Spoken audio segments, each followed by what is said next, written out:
Hi everybody, in this video I'm gonna present you the main results of my PhD which concern the morphotectonic evolution of the Pyrenean range during its post-compressive period. All along the Pyrenean range we observe nearly flat surfaces of various sizes at high elevation. These have been interpreted as remnants of a single planation surface at the Pyrenean scale. Even though authors generally agree on the Chattian to Tautonan edge of the Pyrenean planation surface, the elevation at which its formation occurred and the intervention of a subsequent uplift are still debated. Consequently, my PhD had two main goals. First, to provide new timing constraints for the Pyrenean planation surface, and second, to demonstrate or invalidate the occurrence of a post-compressive uplift in the Pyrenees. In order to fulfill the first goal, we have performed an organ-organ study of weathering products collected on remnants of the Pyrenean planation surface. Two manganese ore deposits were sampled, one in the North Pyrenean zone and one in the axial zone.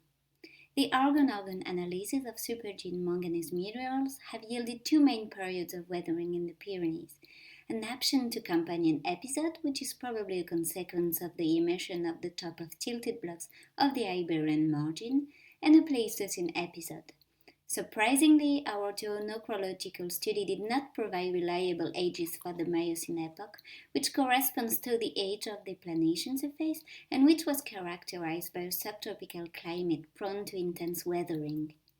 This may be explained by a reactivation of weathering profiles, which is generally fostered in continental areas subject to slow uplift.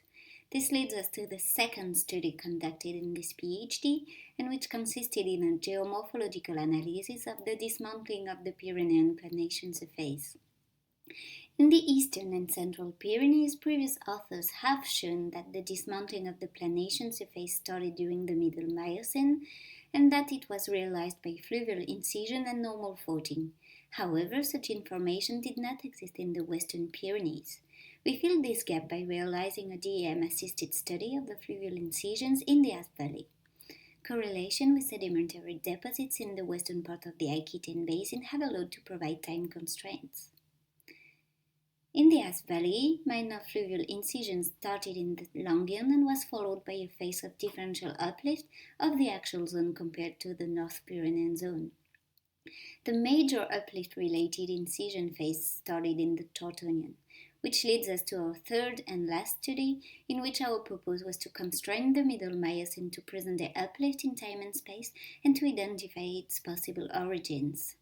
These four maps, synthesizing uplift evidence at the scale of Western Europe, have allowed to depict the propagation of deformation from the active borders of the Eurasian plate toward its inner areas, which can be explained by a far-field effect of the alpine collision.